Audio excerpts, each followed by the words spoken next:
In the winter of 1896, a Belgian princess sat in a Paris restaurant and heard a gypsy play the violin, and 10 days later she was gone.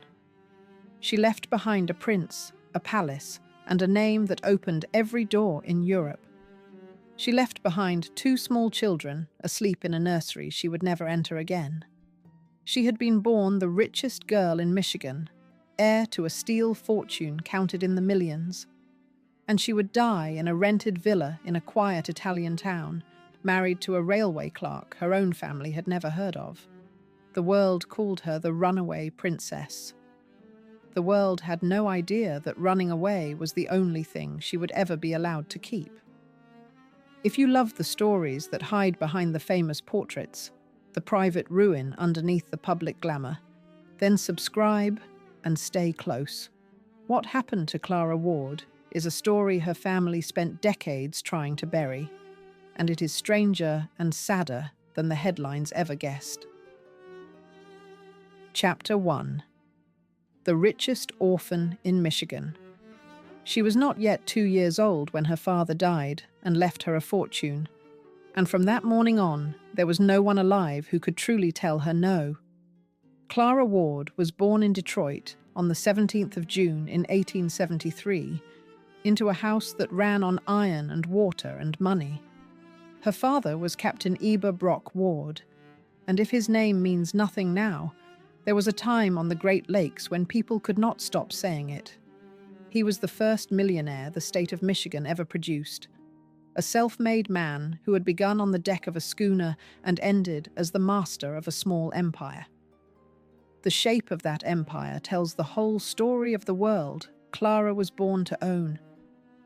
Eber Brock Ward ran fleets of steamships up and down the Great Lakes until they called him the Steamship King. He cut timber in the northern woods. He dug for silver in Colorado. He raised ironworks and steel mills, and at his plant in Wyandotte, he poured some of the first Bessemer steel ever made in America, the very metal that would build the rails and the bridges and the cities of the coming century. He sat as president of a railroad. He held banks and newspapers and shares in insurance. He was, by the reckoning of his day, not merely rich, but foundational. One of the handful of men whose furnaces were quietly forging the modern country. And then, in January of 1875, at the height of it, he collapsed in a Detroit street and died. The men who counted such things appraised his estate at $5,335,940. The newspapers rounded it up and called it $6 million, which in the money of today would run to something well past $125 million. That was the number attached to a little girl who could not yet spell her own name. And a fortune of that size does not simply pass to a toddler. It becomes a battlefield. The captain had fathered children across 2 marriages, and his death set off a struggle over the money so bitter that it was remembered afterward as a case without parallel. A war of heirs fought across courtrooms while the youngest of them was still learning to walk. Clara's share was carved out of that struggle and locked away in trust, held in careful hands, watched over by her mother, waiting until she should come of age or marry. So she grew up rich in the way a river is rich, all that water rushing past and none of it hers to drink. And she grew up without the one thing that might have anchored her. Her father, the man who had built the whole edifice, was not even a memory. He was gone before she could hold the shape of his face in her mind. Her mother was Catherine, a woman roughly 30 years younger than the captain she had married, and after his death, Catherine did what wealthy widows did. She moved, New York first, then Toronto, once she had married again, this time a Canadian. And the child was carried along with her, from house to house and city to city, a small rich comet with no fixed orbit and no steadying hand. What survives of Clara's childhood is mostly a list of the schools that could not hold her. She was sent to finishing schools in London and expelled from each of them in turn. She lasted about 3 weeks at a school in Paris before she simply walked out. In the end, her family placed her in a convent school in Italy because her behavior, in the careful phrasing of the day, had become too shocking and too extreme for anything gentler to contain. Consider what that reveals. Before she was a princess, before she was a scandal, before there was a single newspaper headline anywhere in the world, the people responsible for Clara Ward were already straining to control her, and already failing. She had beauty, which everyone agreed on, dark and striking, and made for the new cameras of the age. She had money that no schoolmistress could discipline. She had no father, a distracted mother, and a will that bent to nothing and no one. A fortune was never the same thing as freedom, and here, at the very start, is the strange knot at the centre of her whole life. Clara had the fortune, and she never once had the freedom. What she had instead was a dangerous surplus. She was worth an immense amount, and she belonged to no one. And by the time she reached her middle teens, she had become the most valuable unattached object in 2 countries, a girl the size of an inheritance, waiting for the world to decide what she was for. The world did not keep her waiting long. Chapter 2. A title with a price tag. In the marriage market of the Gilded Age, an American fortune could buy nearly anything Europe had left to sell, and what Europe had left to sell above all else was rank. This was the great transaction of the era, so ordinary that it carried a name of its own. They called the American girls dollar princesses, and the traffic in them ran in both directions across the Atlantic like a tide.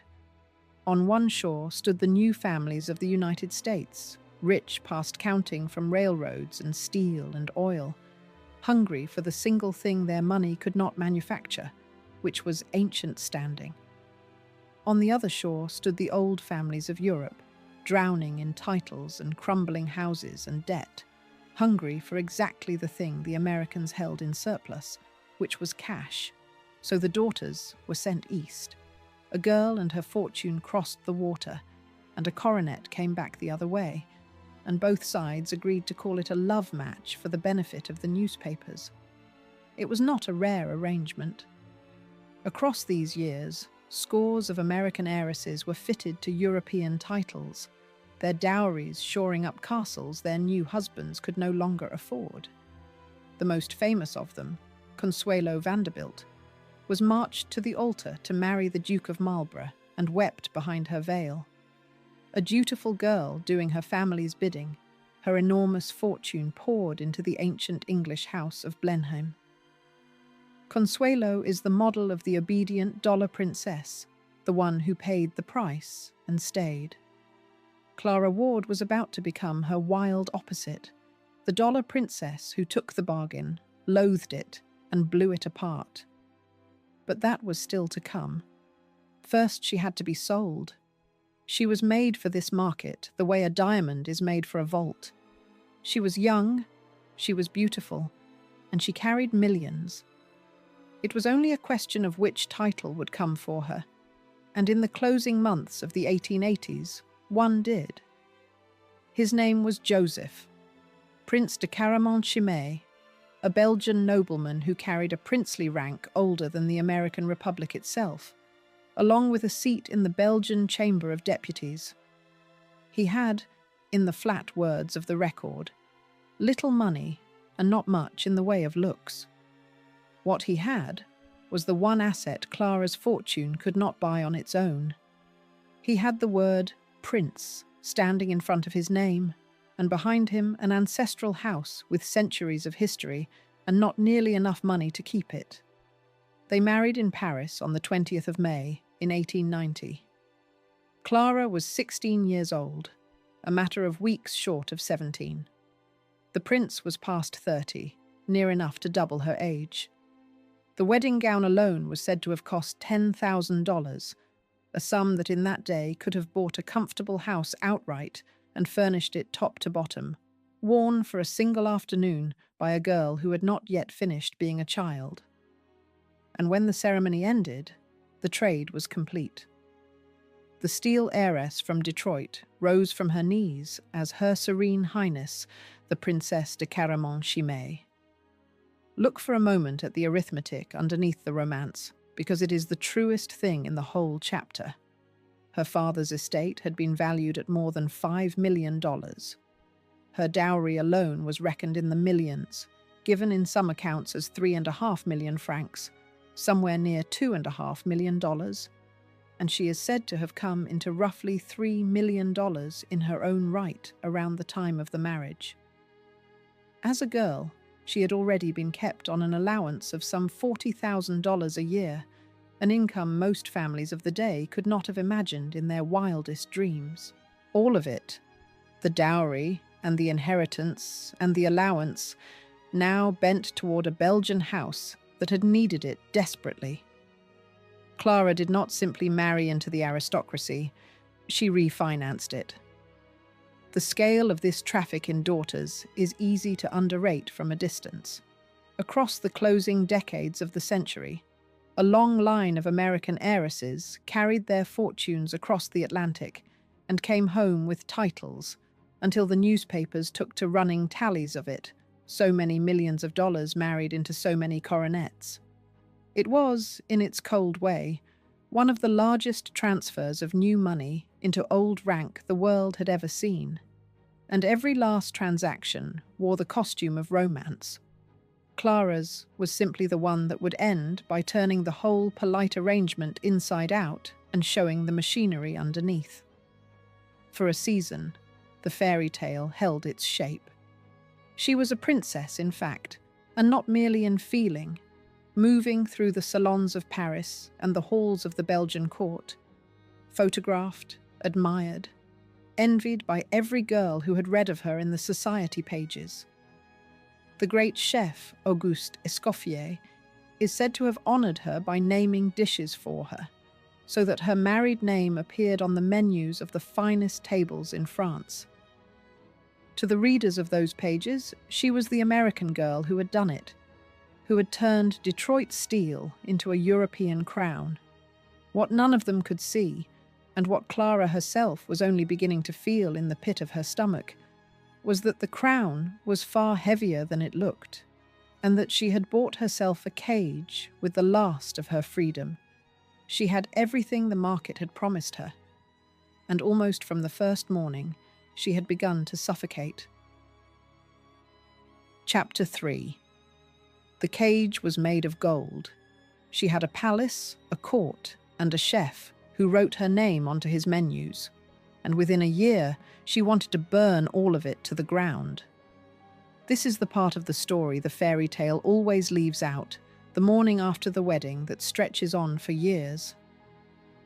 Clara Ward had married the oldest kind of grandeur Europe could offer, and grandeur, up close and every single day, turned out to be a routine. There were the seasons that repeated themselves without end. There were the same faces at the same tables, saying the same careful things. There was the Château de Chimay in Belgium, an ancestral seat heavy with centuries of stone and history. And there was the endless, unglamorous labour of keeping such a place standing, which fell, as everything financial fell, to her. For the Château de Chimay was not so much the prince's gift to her as her gift to the prince. Clara's money soaked into it the way water soaks into dry ground and vanishes. She is said to have settled her husband's debts, on the order of $100,000 of them, and to have paid for repairs to the chateau that ran to $300,000 more. Set those figures beside the $10,000 wedding gown and the $40,000 a year she had spent as a girl, and a pattern begins to declare itself, a pattern that would shape the whole of her life. Clara's fortune was always moving outward, into houses and men and gestures, into everything except her own contentment.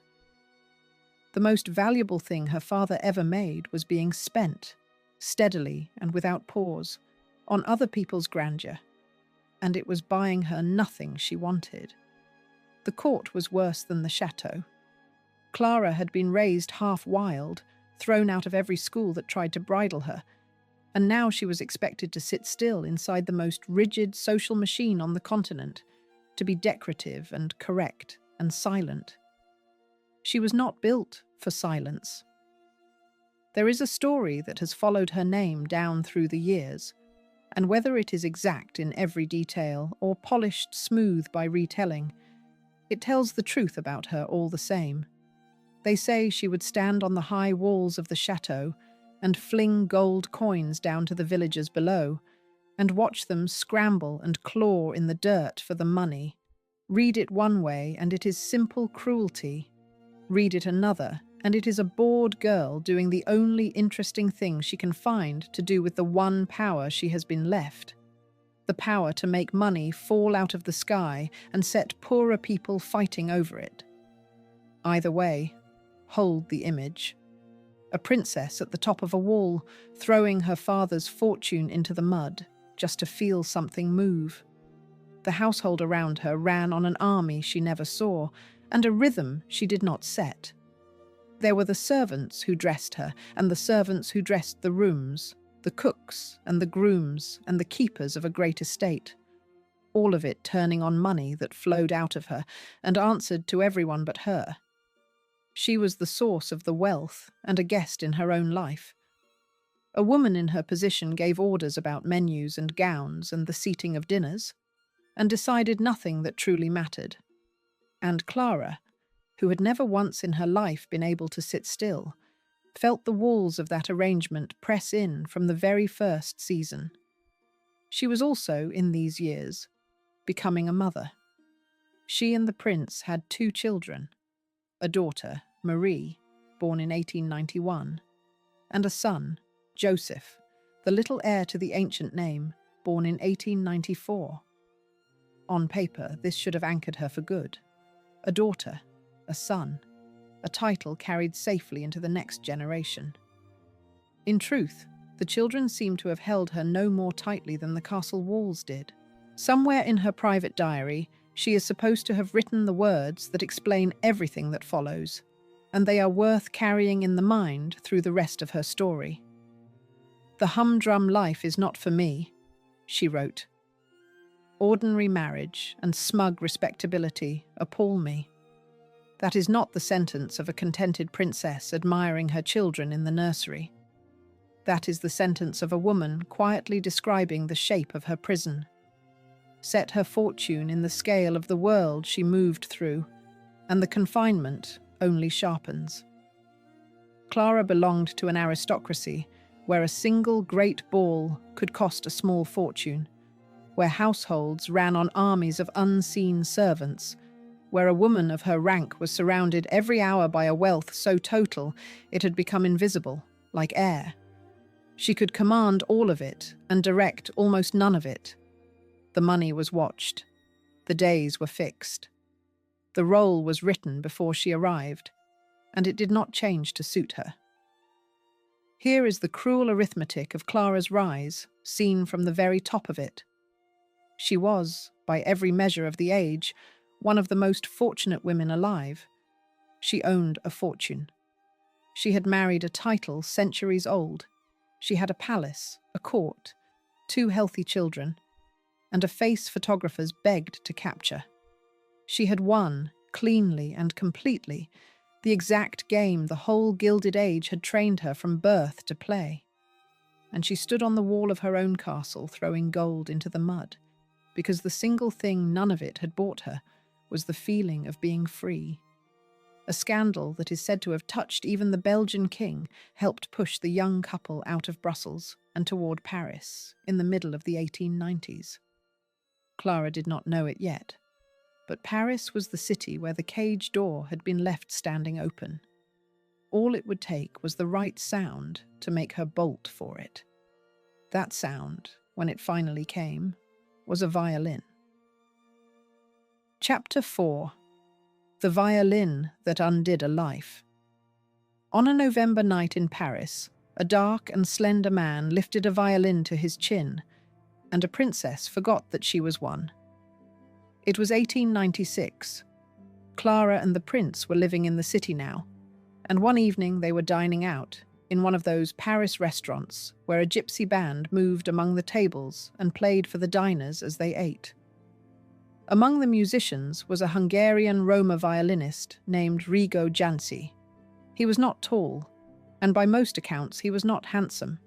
He had dark skin and darker eyes, and a strange stillness about him when he played. And fashionable Paris had already fastened a nickname to him that carried in it all the casual prejudice of the age. They called him Blackbird Johnny. What happened in that restaurant is the hinge on which the entire life turns, so it is worth slowing down to stand inside it.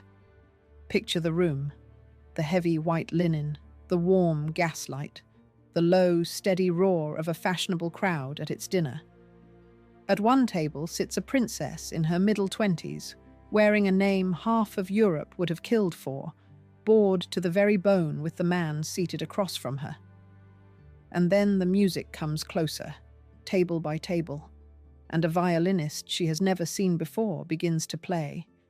And something in Clara Ward, something that had been throwing coins off castle walls for years, looking for a way out, finally finds the door standing open. She did not fall in love with a great man. She fell in love with a free one. It was, one account says plainly, his free living life that she loved, the thing she herself had never once been permitted to have. The music itself would have carried its own dangerous charge. This was not the measured chamber music of the court, played by men in livery who knew their exact place. It was Roma violin, hot and improvised and alive, the sound of people who had been pushed to the margins of every country in Europe and had turned that exile into an art no drawing room could tame. It bent and wailed and raced. It spoke of the one thing Clara had never been allowed, a life lived out at the edge, on the road, answerable to no one at all. She was not only listening to a man across a crowded room, she was listening to a whole way of being in the world, and it called to everything her own life had caged. What he was cannot be separated from where he stood. Gypsy belonged to the Roma musicians who were both adored and despised across Europe, welcomed into the finest rooms to play, and never for a moment allowed to belong there. They were hired, applauded, tipped, and shown the door. A man like Rigo lived on the far outer edge of the very society that Clara sat at the dead centre of. He owned almost nothing. He answered to no house, no court, no trust, no keeper. He carried his whole fortune under his chin in a wooden case. And to a woman who had spent her entire life being owned, measured, priced, and spent, that emptiness in his hands must have looked like the most beautiful thing in the world. He had nothing, and because he had nothing, no one could take anything from him. Clara had everything, and every bit of it was a chain. They did not run that first night. First there were the secret meetings, the careful arrangements, the small deceptions a woman of her position would have needed to see a man of his. For a few weeks in the late autumn of 1896, the Princesse de Caraman-Chimay slipped away to be with a gypsy fiddler and told no one who mattered. It is easy, more than a century later, to flatten this into a simple tale of appetite, and the newspapers of the day certainly did. But look at the true shape of Clara's whole life, and something far more exact comes into focus. Every door she had ever walked through had been chosen for her by someone else. The trust that held her money, the schools that expelled her, the market that priced her, the prince who spent her. Gypsy was the first thing in 23 years that Clara Ward chose entirely for herself, with no fortune to gain and everything on earth to lose. That, far more than his music, is why she could not make herself let go. Consider what she was standing to lose, laid out plainly on the table. She would lose the title she had bought with her father's money. She would lose the palace and the court and the place at every table that mattered. She would lose her standing in every drawing room from Brussels to New York, and she would lose it permanently because there was no road back from what she was about to do. She would lose the protection of the Chime name, and with it, the last thin wall between herself and the newspapers of the world. And above everything else, on the far side of the choice, she would lose her children, a daughter of 5 and a son of 2, asleep in a nursery across the city. All of that sat on one pan of the scale. On the other pan sat a single man with a violin who could not read or write, who owned nothing at all, and who made her feel, for the first time in her whole priced and managed life, unbought. She weighed it for about 10 days. Then she chose the violin. And in choosing it, she was, in her own strange and reckless way, being more honest than anyone around her had ever allowed her to be. The whole world had spent her life treating her as a fortune with a girl attached to it as an afterthought. Now the girl was going to spend the fortune, and the title, and the family, on the one thing the fortune had never once delivered. The decision, once she made it, showed in her face before it ever showed in her actions, and the people who knew her best could see it coming and could do absolutely nothing to stop it. By the time anyone thought to reach out a hand toward her, Clara Ward was already halfway through the door, and the door was one that only opened once. Chapter 5.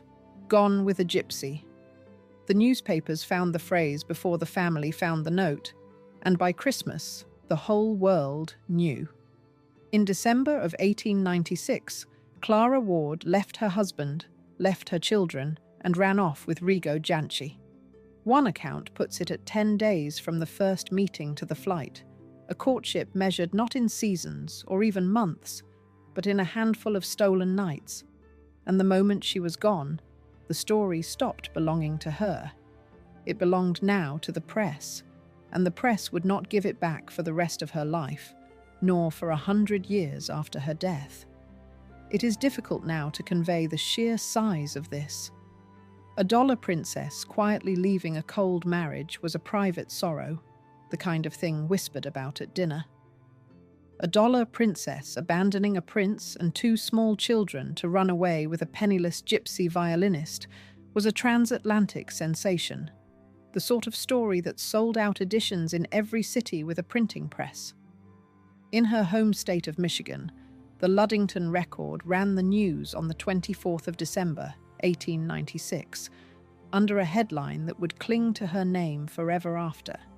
"Gone with a Gypsy," it read.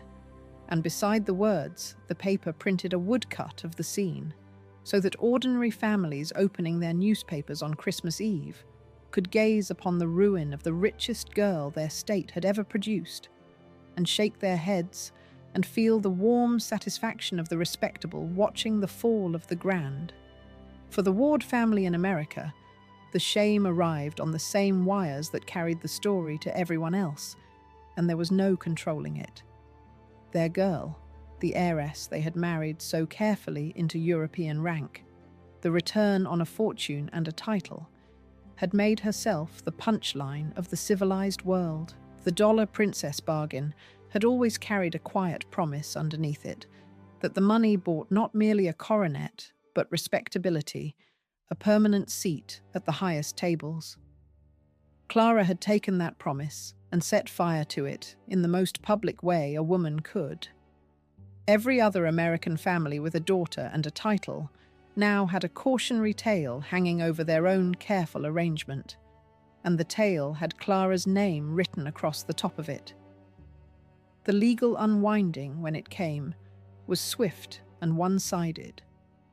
A woman who deserted the marital home and did it for another man, and did it in the full glare of the world, had no standing to ask the courts for anything. The prince kept the name, the house, the children, and the moral high ground. Clara kept the scandal and the bills. In the plain arithmetic of the divorce court, she had already lost before the first paper was filed, and everyone in the room understood it, including her. Here is a scale worth pausing on, because it measures something new in the world. This was an age before radio, before newsreels, before any of the machinery a later age would call celebrity. And yet the story of Clara Ward crossed the entire developed world in a matter of weeks, carried on nothing but ink and telegraph wire, and the bottomless human appetite for the collapse of the fortunate.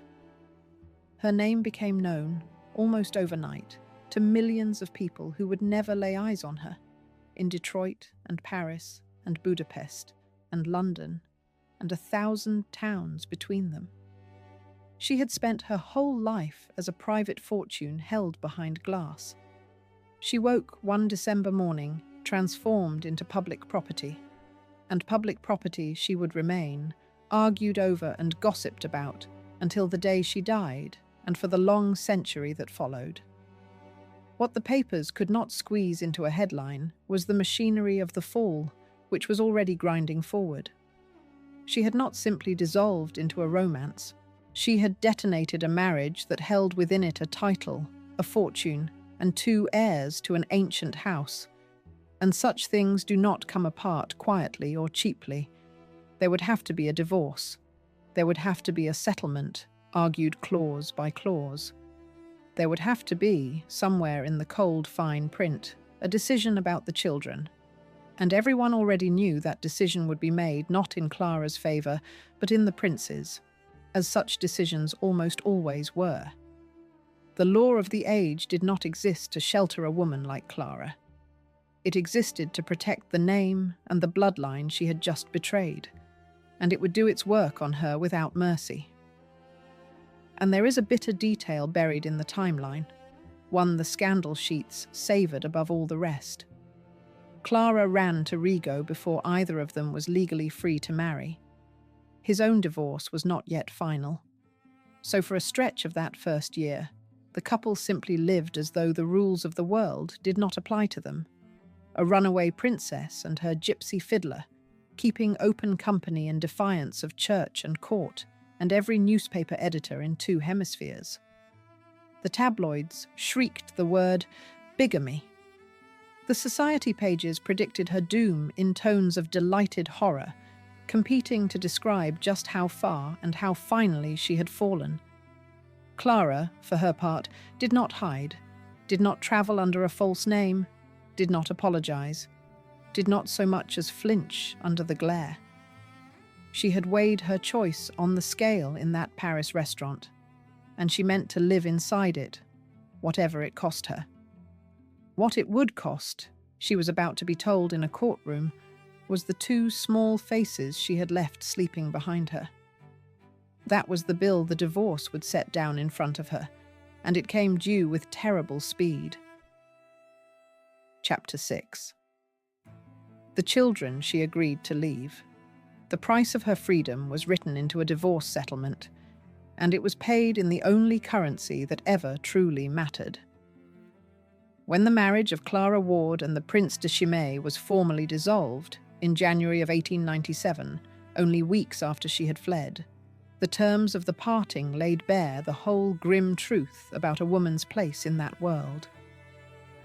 Clara gave up custody of her daughter and her son, and she agreed, in the very same breath, to keep paying for their support. She would fund the children she was forbidden to raise. She would send money into a nursery she could never again enter.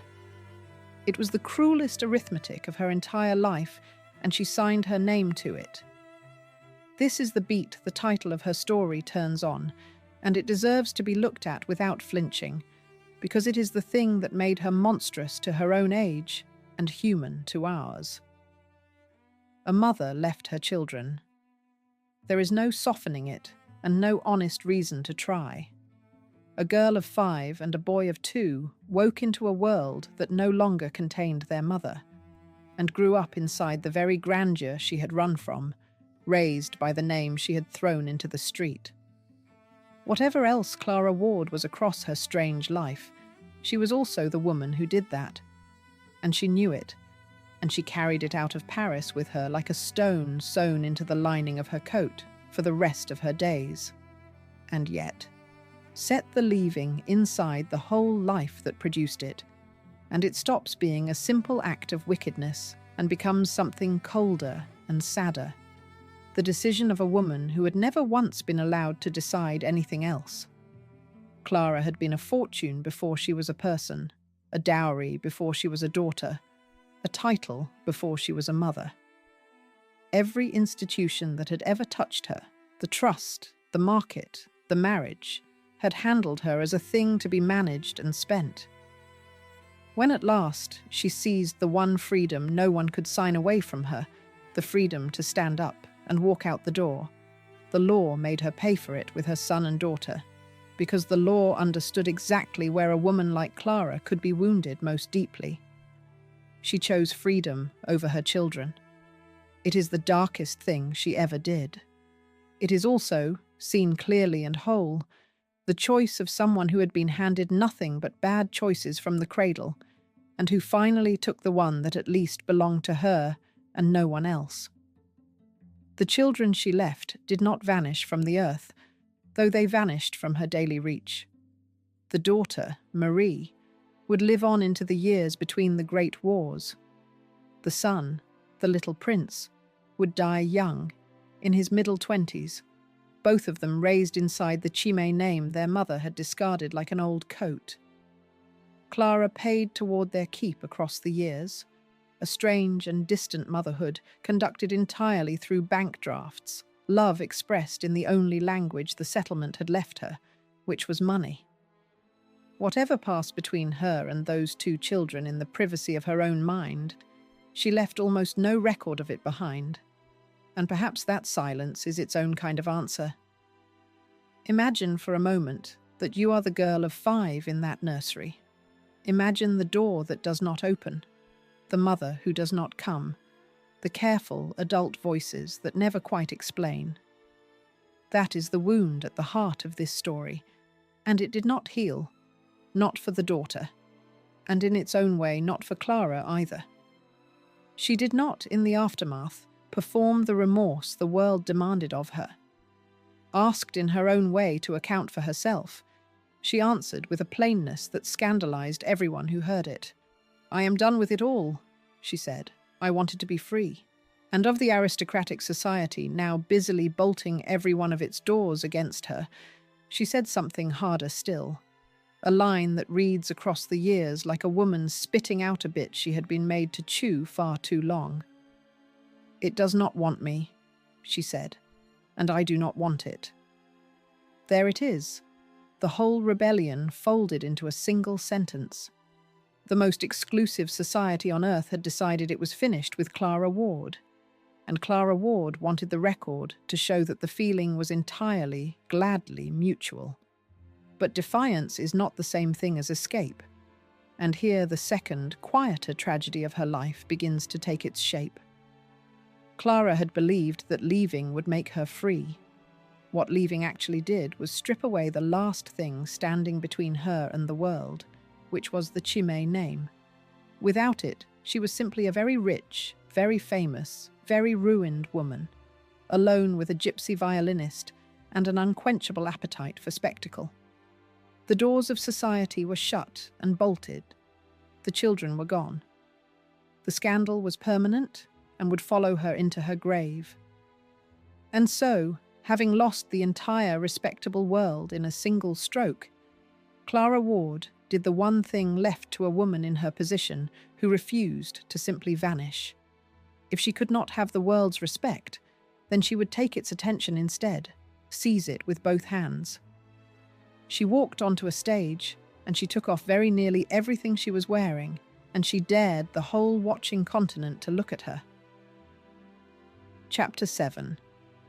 The Princess on the Naked Stage. Rather than hide her shame, she sold tickets to it and stood half-naked under the gaslight while an emperor tried to look away. This is the turn that lifts Clara Ward's story clear out of the ordinary run of ruined heiresses and makes it into something the world has never quite managed to forget. A fallen woman of her class was supposed to disappear, to travel quietly, to live abroad under a softened name, and let the memory of her fade decently into silence. Clara did the exact and defiant opposite. She took the most notorious body in Europe, and she carried it onto the stage of the Folies Bergère, and later the Moulin Rouge. And she performed what were called poses plastiques, living statues, elegant tableaux in which she held artful, motionless poses for a paying audience of strangers. And she performed them wearing almost nothing at all. Her costume was a flesh-coloured body stocking, skin tight and pale, cut and shaded with such craft that from beyond the footlights she appeared, to a gasping public, to be entirely nude. A princess of the ancient house of Chimay, the mother of a boy who would one day inherit that very name, stood night after night before crowds of strangers in Paris and seemed to wear nothing but the warm fall of the gaslight. To the audiences, it was the most delicious scandal the imagination could reach for. Grandeur and disgrace fused into one glowing, scarcely dressed figure. To respectable Europe, it was very nearly the end of the world, and the fury it raised was real.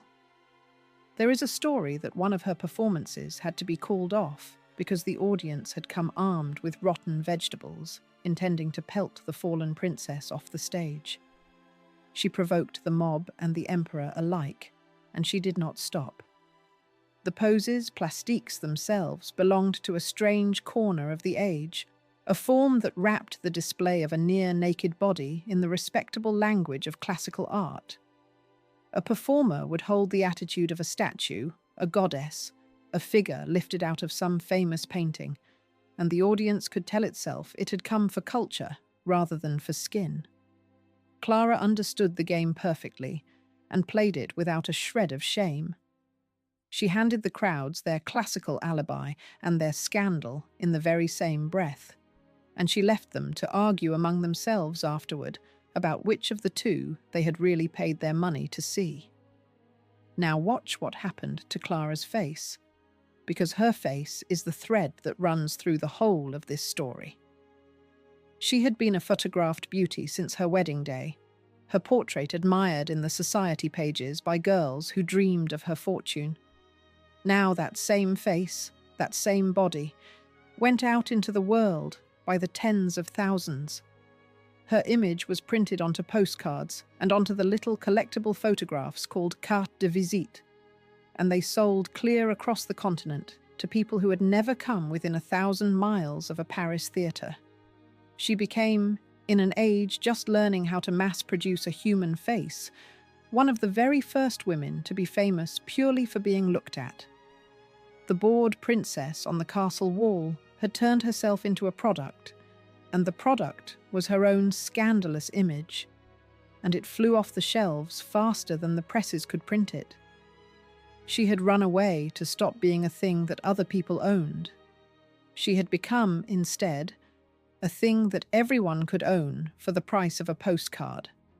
The reaction climbed all the way up to a throne. Kaiser Wilhelm II, Emperor of Germany and one of the most powerful men alive, is said to have forbidden the sale and the display of Clara Ward's photographs anywhere in his empire, threatening imprisonment for anyone caught passing them around. Whether he did it out of moral fury, or because, as some whispered, he found her beauty so disturbing that he could not stand to have it loose in his cities, the effect was the same, and the irony was perfect. The most powerful man in Europe went to war against a picture of a woman and lost, because a face that half the continent already keeps folded in a drawer cannot be banned out of existence by any decree. Even the great painter Henri de Toulouse-Lautrec was drawn to the spectacle of her and made a rare colour print of Clara seated beside her Gypsy in a theatre box, a small jewel of Paris scandal that collectors prize and chase to this very day. Here is the cost hidden inside the triumph, and it is the whole point of the chapter. Clara had lost the world's respect, and in its place she had seized the world's attention, and she had done it deliberately, with a kind of dark and dazzling genius. But attention is not ownership, and this is where the deepest irony of her life clicks quietly into place. In turning herself into an image, she had turned herself back into a thing, the very thing she had wrecked her whole life to stop being. As a girl, she had been a fortune with a person attached. Now she was a photograph with a person attached, sold on street corners, banned by an emperor, sketched by a painter, and owned, in the end, by everyone in Europe except herself. She had walked out of one gilded cage straight into another, and this second cage had no walls at all, only eyes, thousands upon thousands of them. She could feel the door of her old life swinging shut behind her for good. On the far side of it stood the gypsy she had ruined herself for, waiting to become her husband at last. She could not yet know that he would one day ruin her right back. Chapter 8. Married to the Blackbird. She had given up a prince for a man who could not read, and she spent a fortune teaching the whole world his name. In 1898, once Rigo Gypsy's own divorce was finally settled, Clara Ward married him. The steel heiress and the gypsy fiddler, the serene highness and Blackbird Johnny, made lawful at last after the long, defiant scandal of living together in the open.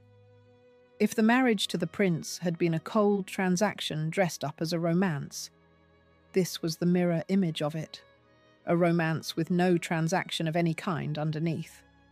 And Clara threw herself into it with the same total, headlong commitment she had thrown into leaving.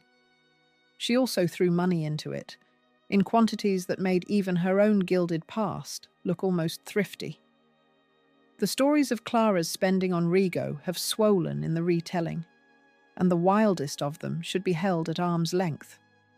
It is said she bought him a mountain in Hungary and stocked a private zoo with wild animals to amuse him, and those tales may owe more to the newspapers than to any ledger.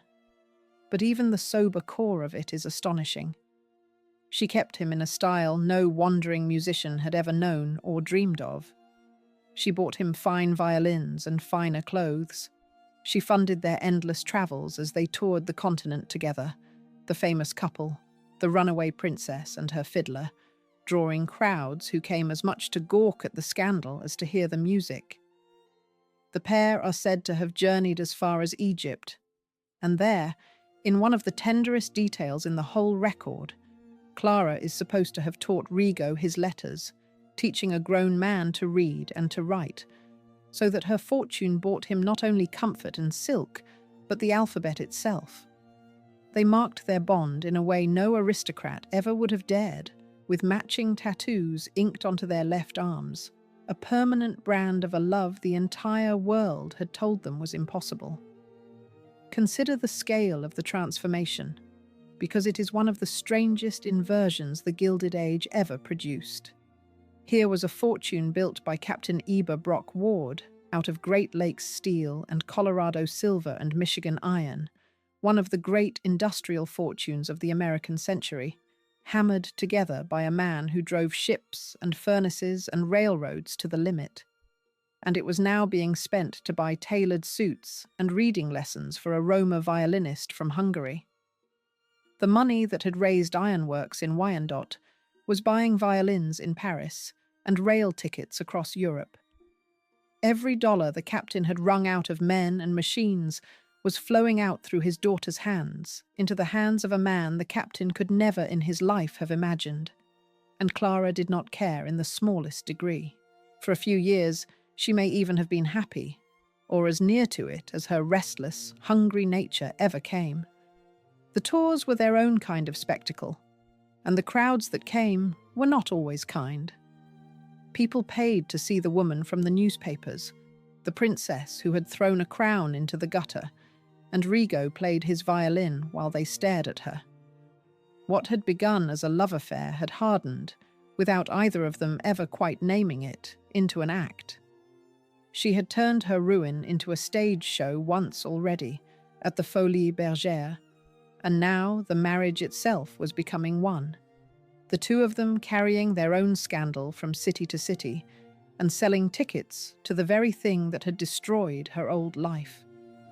The fortune paid for the hotels and the fine seats and the endless violins, and the audiences paid, night after night, to watch the money burn. And Gypsy, for his part, left behind the one true monument to this romance that has genuinely outlived them both, though it is not the monument either of them would ever have chosen. Somewhere in the years of their fame, a Hungarian confectioner created a small, dark, extravagantly rich chocolate cake and named it after him. Gypsy, the pastry is still called, a cube of chocolate sponge and chocolate cream, and it is made and eaten to this day in Budapest and Vienna and wherever the old Central European baking survives. Stop and hold that fact up against everything else in this story. The steel fortune is gone. The title is dust. The palaces belong to strangers. And the thing that endures, the one solid, edible object, the whole grand catastrophe left behind, is a dessert named for the violinist who caused it. That is the kind of joke history reserves for people who were certain their love would be remembered forever. But a fortune spent is a fortune shrinking. And back across the Atlantic, in the quiet offices where Clara's money was actually kept, alarmed men in good suits were watching the numbers fall. The captain's daughter was burning through the captain's fortune, on a gypsy and a spectacle, and a life of glorious, scandalous excess, and the family that had inherited the duty of guarding that fortune was preparing to do something no one had ever done to Clara Ward in all her life. They were going to take her money away from her, not her enemies, not the prince, her own blood in an American courtroom, in the cold name of saving her from herself. Chapter 9. The family locked the vault. A courtroom in Chicago declared that the richest woman in the room could not be trusted with her own money. In 1901, Clara Ward was ruled a spendthrift. It is a legal word, dry and procedural, and it hides one of the most quietly devastating turns in her entire life. To be declared a spendthrift was to be judged legally incapable of handling your own fortune, a person who had to be protected from the reach of her own hand. And so, the courts placed Clara's money under the control of a conservator, an uncle appointed to hold the purse she was no longer trusted to hold herself.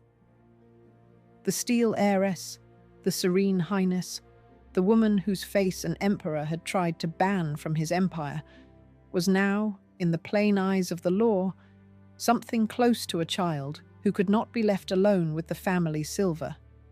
The law that reached out to hold Clara was a law built, in the end, for women exactly like her. A man of her wealth who spent wildly on mistresses and pleasure was a man enjoying his fortune. A woman who did the same was a problem to be solved, a danger to the capital, a thing to be placed under careful supervision for the good of the estate and the family name. The spendthrift ruling was dressed in the soft language of protection, and perhaps some of those who pushed for it truly believed they were shielding her from herself. But its effect was to confirm, in the plain machinery of the courts, the thing her whole life had already been teaching her. Her money was entirely real. Her ownership of it was a polite fiction. Understand exactly what had been done here, because it is the engine driving everything sad that follows. The fortune was still hers. On paper, Clara Ward remained an enormously wealthy woman, heir to millions, her name still fixed to great sums held in careful American trusts. But she could no longer reach it. The money that was hers was doled out to her now, in an allowance, an income measured and released by men who had decided she was not fit to spend it freely. By some accounts, the sums that flowed to her would equal something like $2 million a year in the money of today, a river of wealth by any ordinary reckoning. But much of even that was earmarked for the support of the very children she had left behind, and all of it arrived with a guardian's hand resting on the tap, ready to close it. She was rich, and she was not free, and the widening gap between those two facts had now become the whole story of her life. Here is the irony sharpened to its finest point. Clara Ward had walked out of a prince's palace precisely to escape being managed. She had abandoned her children, ruined her name, stripped herself half naked on a public stage, all in the desperate pursuit of a freedom no one would ever simply grant her. And the reward for all of it, the destination waiting at the end of that long and burning road, was to be declared legally unfit and handed a keeper, more closely supervised at the very height of her fame than she had ever been as a wild girl in a convent school. The market had managed her. The marriage had managed her. Now the court managed her, and her own family held the only key. She had spent her whole life being told that her fortune was what made her powerful. The truth, laid bare at last in that Chicago courtroom, was the exact reverse. Her fortune was the reason she would never once be allowed to be free. As long as there was money standing in her name, there would be someone standing between Clara and the spending of her own life. And the family did not soften with the years.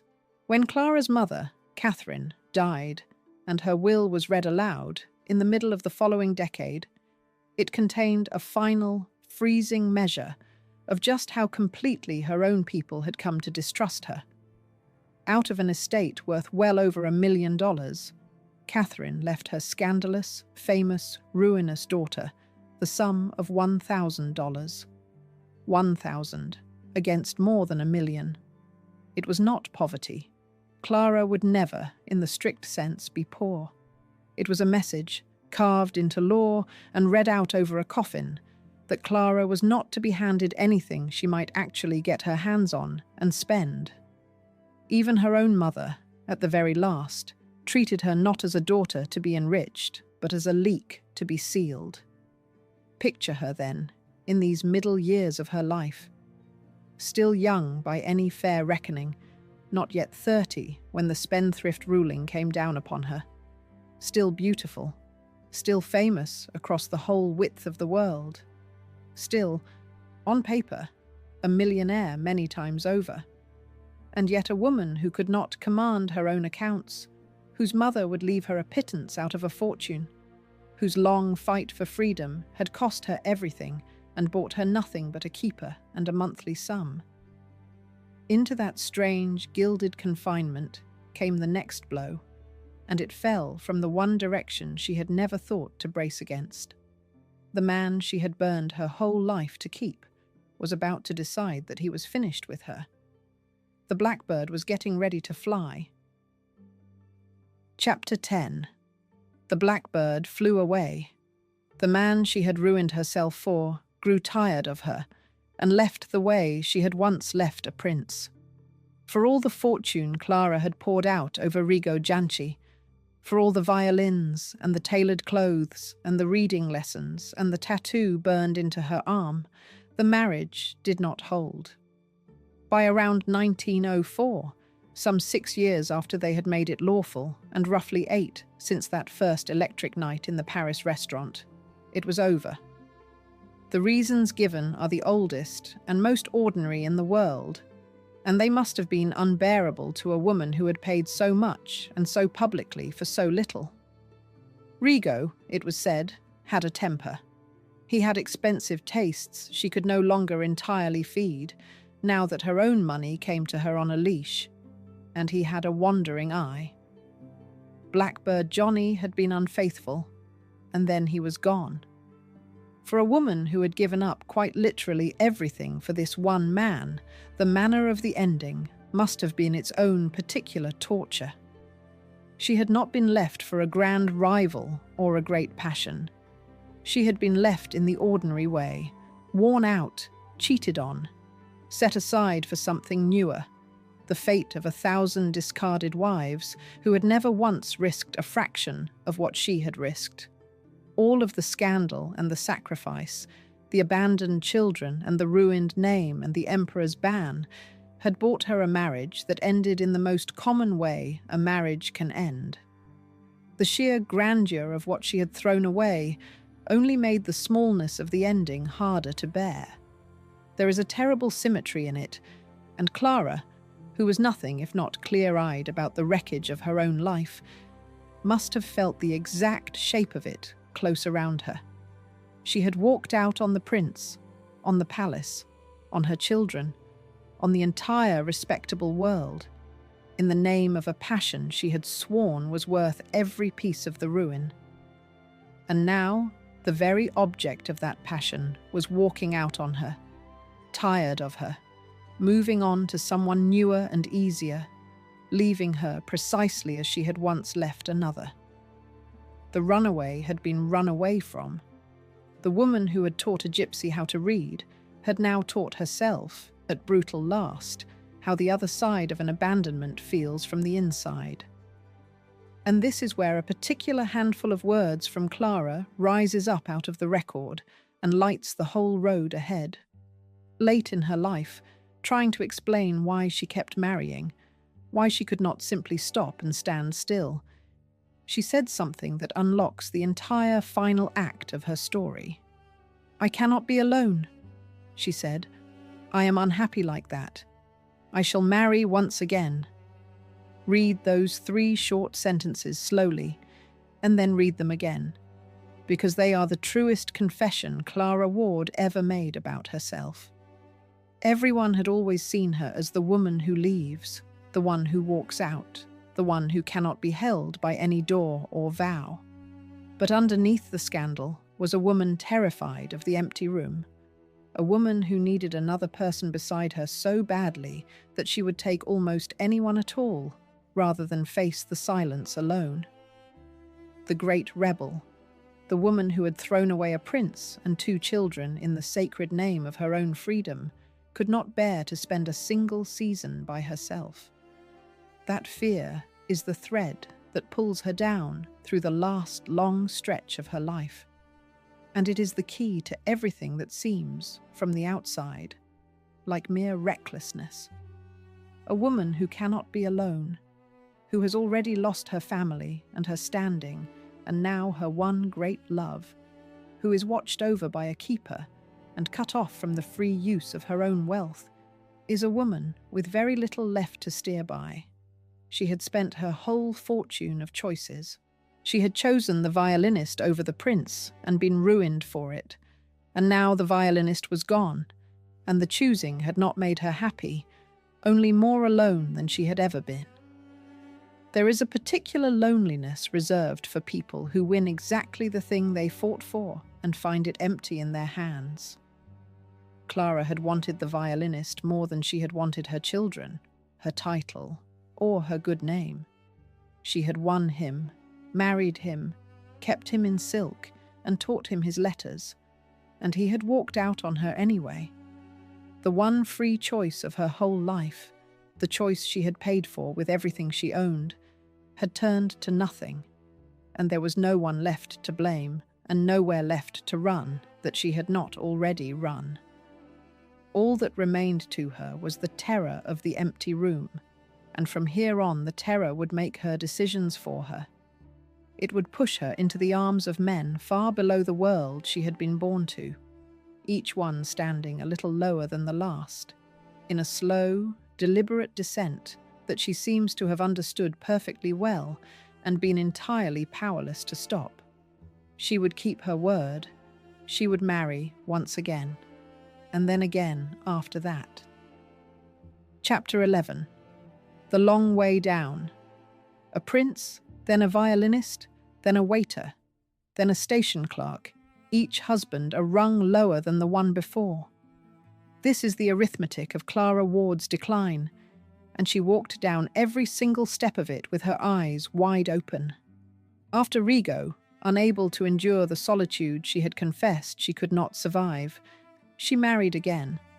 His name was Giuseppe Ricciardi, an Italian of modest origins, remembered in the accounts as a waiter, a man she is said to have met, fittingly enough for a woman forever in motion, in the ordinary bustle of travel.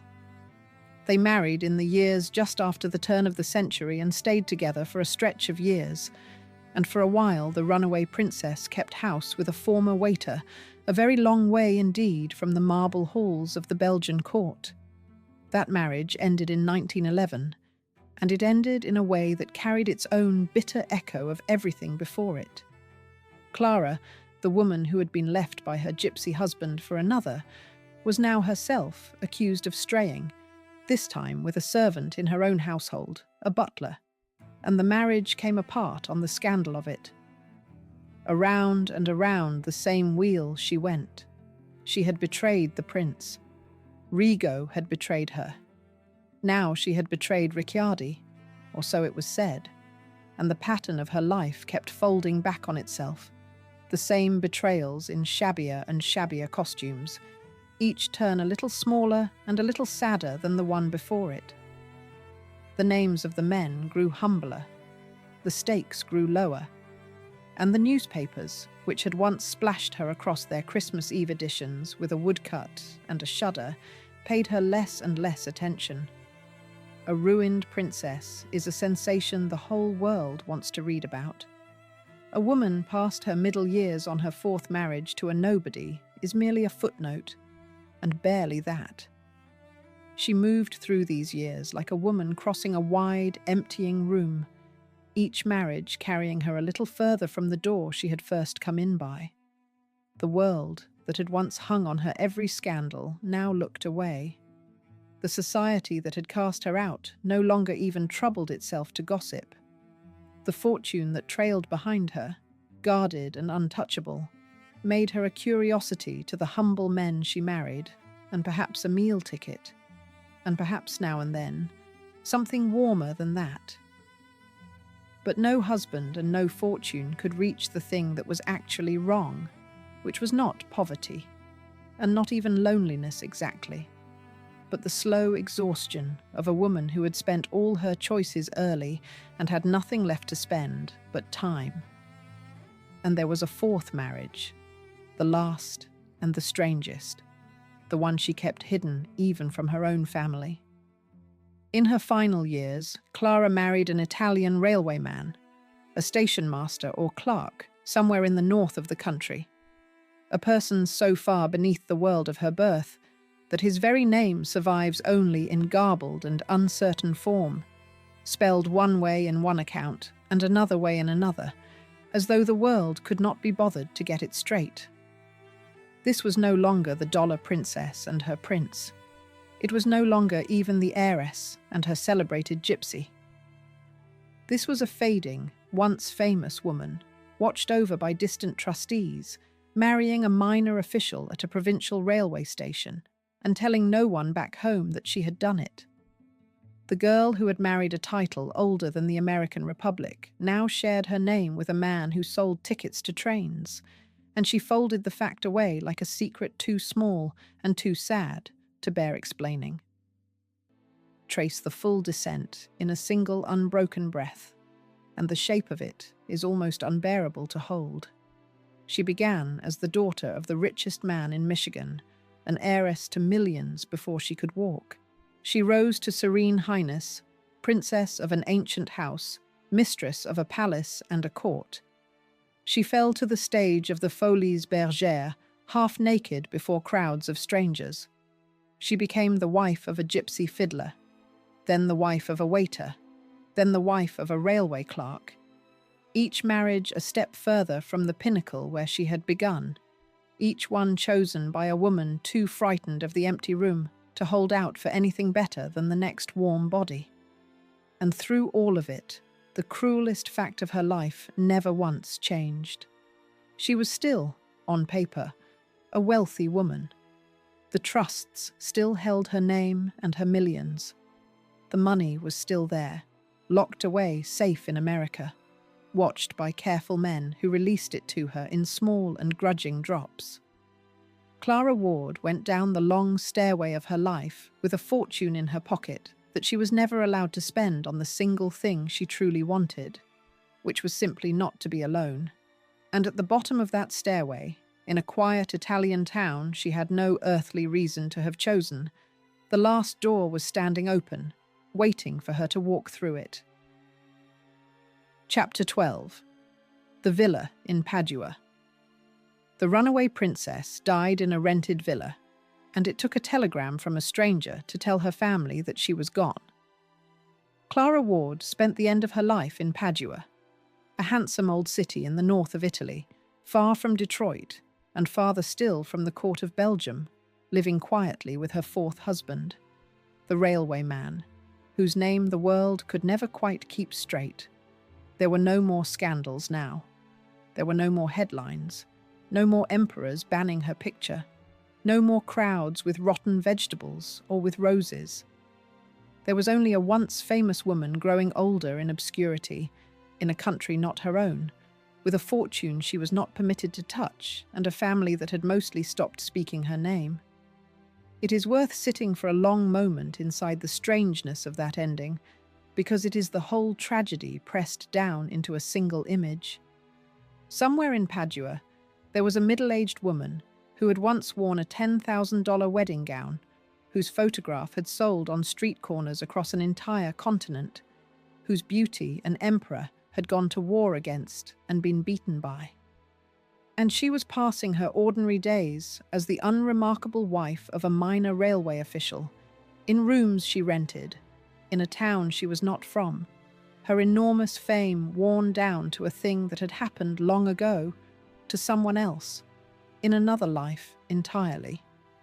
The face that had once been printed by the 10,000 was now a face no one on her own street would have turned to look at twice. The girl who could not bear the humdrum life had ended in the most humdrum of settings, and the single extraordinary thing left about her was the size of the fortune she still, so uselessly, owned. The quiet of those final years is almost impossible to picture against the noise of everything that had come before. This was a woman whose flight had once stopped the presses of 2 continents, who had been sketched by a great painter and banned by an emperor and named in the same breath as the most famous beauties of her day. And now, the days simply passed, one much like the last, in a modest house in a city where almost no one knew or cared who she had been. The scandal that had defined her had long since burned itself out. What remained was only a woman, aging, restless still perhaps in the old way, waiting without quite knowing it for the end to come.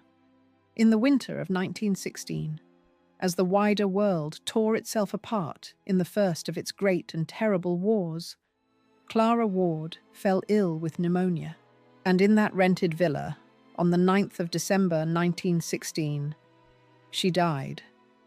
She was 43 years old. The girl who had been born with more money than almost anyone in Michigan, who had risen to serene highness and fallen to a cabaret stage, who had loved a gypsy and taught him his letters and been abandoned by him, who had married her way down a long stairway out of sheer terror of the empty room, came at last to the end of it all in a quiet room in a foreign city, in the middle of a war that had swallowed the continent, at an age when she should still have been in the fullness of her prime. There was no crowd at the end. There was no throne watching. There was only the illness, and the small rented room, and the winter outside. The war made her ending stranger still. All across Europe, in that winter of 1916, young men were dying by the hundreds of thousands in the mud, and the old world of courts and coronets and dollar princesses that had made Clara and then unmade her was itself bleeding to death in the trenches.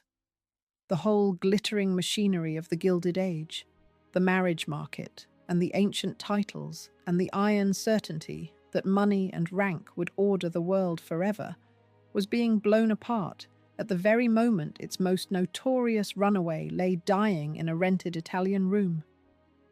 She had outlived the world that priced her. It had not made her free. It had only made her forgotten. And here is the final, freezing detail of her death, the one that measures exactly how far she had drifted from the people who ought to have been at her side. Her family in America did not learn that she had died from a doctor or a lawyer or a friend who had loved her. They learned it from a telegram sent by her fourth husband, the railway man. And for many of them, that thin slip of paper carried two shocks folded into one.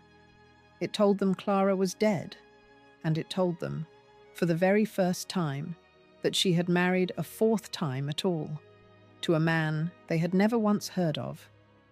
Some of them are said to have doubted the news outright, unable to believe either fact, half convinced it was some final hoax.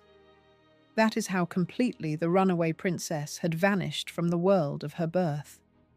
The people bound to her by blood did not even know she had a husband until a stranger wired across an ocean to say that she was gone.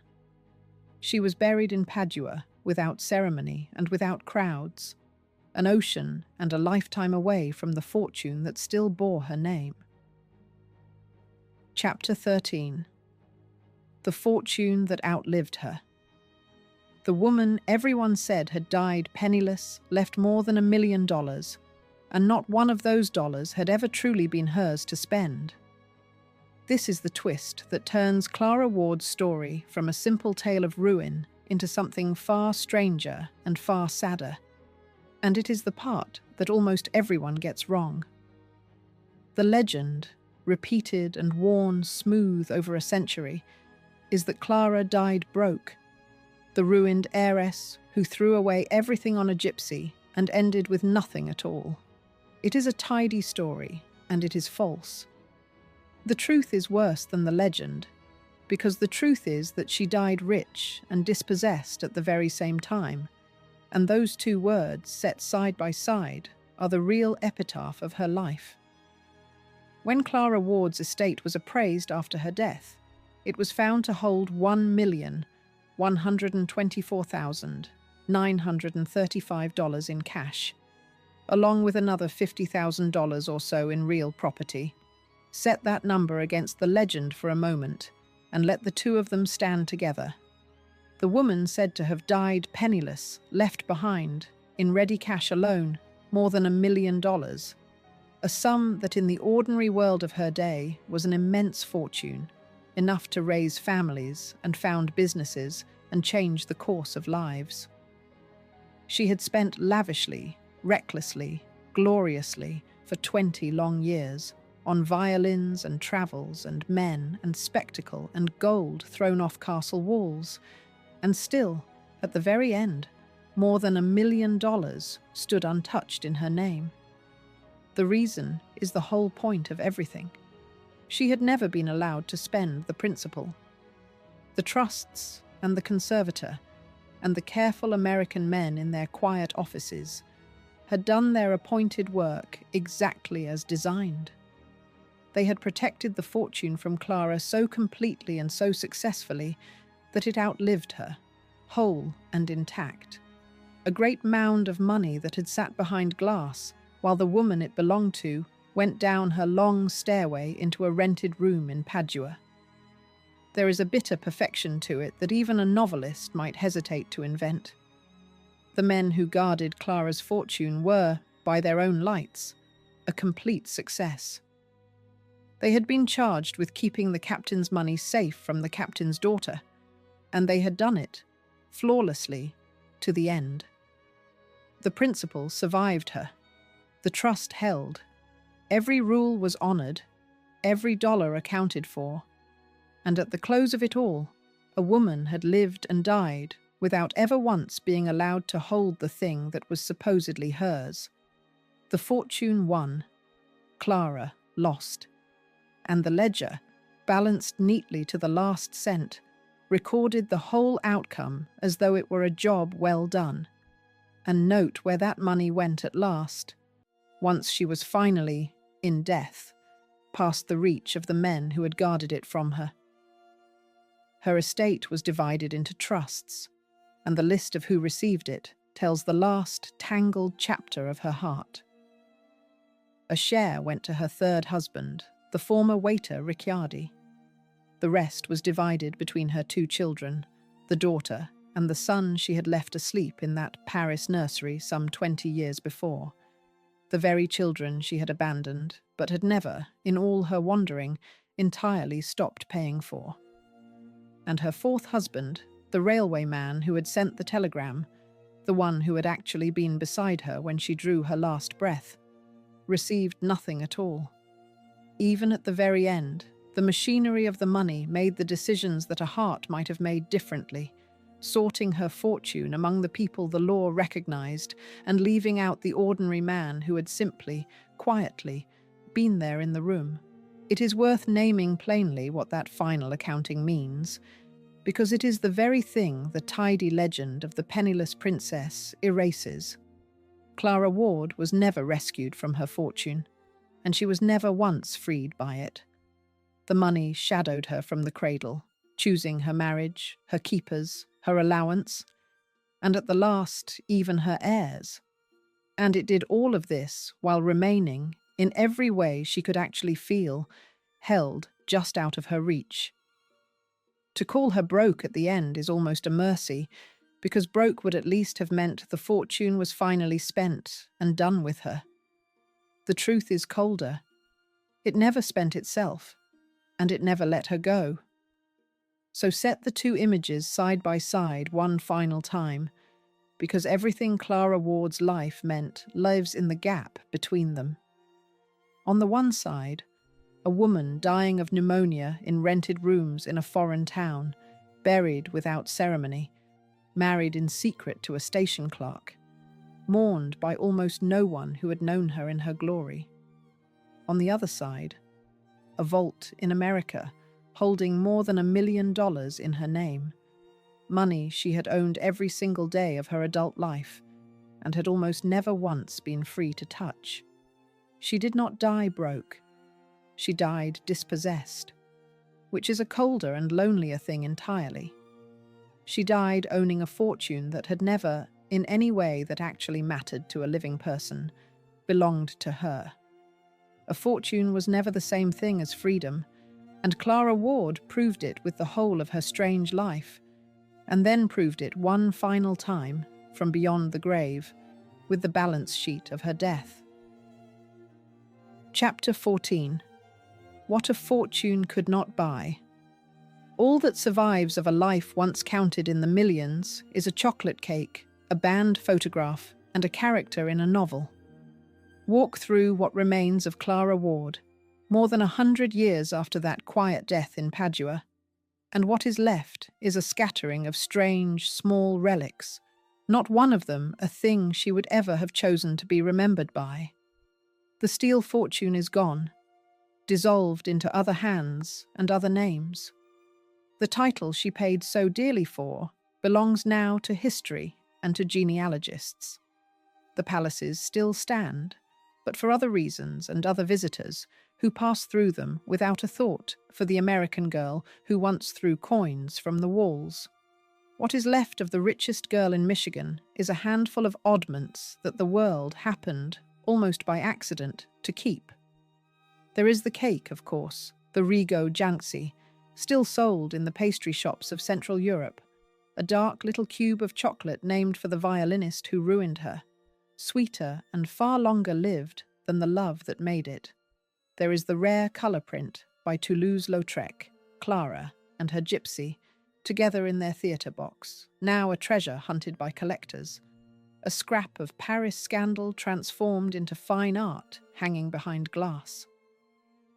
There is the memory of the emperor's ban, the astonishing fact that a man who commanded armies once declared war on a photograph of a woman and could not win. There is the whisper, carried down through the literary world, that the great novelist Marcel Proust was fond of Clara, wrote to her, and folded something of her into the vast cast of his masterpiece, so that a version of her wanders still through one of the greatest books ever written. And there is her long shadow on the modern stage and screen, in the flesh-coloured costume of a scandalous cabaret heroine that later performers would wear in her distant echo, never quite naming her, never quite forgetting her either. A cake, a print, a ban, a character, a costume. That is the whole inheritance of a woman who was born to millions. And there is one thing more, the hardest and the truest of them all, spoken by the people of her own hometown when the news of her death finally reached them across the ocean and the war. A Detroit obituary, trying to take the measure of the wreck and the wonder of her, wrote of Clara Ward that she died a woman without illusions. She had gone the pace, it said. She lived intensely, a slave of her desires. She died an outcast, an old woman of 43 years, just when she should have been in her prime. It is not a kind epitaph, and it was not meant to be. But it is an honest one. And Clara, who never once in her whole life asked the world for kindness over honesty, might even have preferred it that way. Return, at the very last, to that Paris restaurant in the winter of 1896. A princess at a table, bored to the bone, wearing a name that half of Europe would have killed to own. A violin lifting up into the smoke and the gaslight. A dark, slight man she did not yet know, drawing his bow across a tune that would cost her a title, a palace, 2 children, her reputation, the freedom of her fortune, and in the end, her place among the living. She heard it, and she chose it, and she never once took the choice back, not on the stage, not in the courtroom, not in the rented villa where she died alone with a stranger. Everyone who ever held any power over Clara Ward, the trustees, the market, the prince, the courts, her own mother, spent their lives deciding what she was worth and what she would be allowed. And the single thing not one of them could ever decide for her was whether she would rise up from that table and follow the music out the door and into the dark. That was the one freedom she was ever able to seize with both hands, and it ruined her. And everything about her says she would not have traded it back. This is the truth her whole strange life was built to reveal. The truth waiting underneath the velvet and the scandal and the gold thrown from the castle wall. She had been given a fortune and denied a self, and she spent everything she had, every dollar and every door and every person who loved her, trying to buy back the difference between the two. A fortune was never the same thing as freedom. Clara Ward owned the one in abundance and was starved of the other her whole life. And when at last she reached out and took a single hour of freedom for herself, the price the world set on it was the rest of her days. She paid that price without once flinching. And 100 years on, it is still almost impossible to say whether that is the saddest thing about her, or the only truly free thing she ever did. If this story stayed with you, subscribe, because I have many more lives like hers waiting to be told, the glamour and the ruin buried underneath it, and I would like to hear from you. Do you believe Clara Ward regretted the night she rose from that table and walked out of her children's lives? Or would she have done the whole thing over again? Tell me below, and tell me where in the world you are watching from tonight.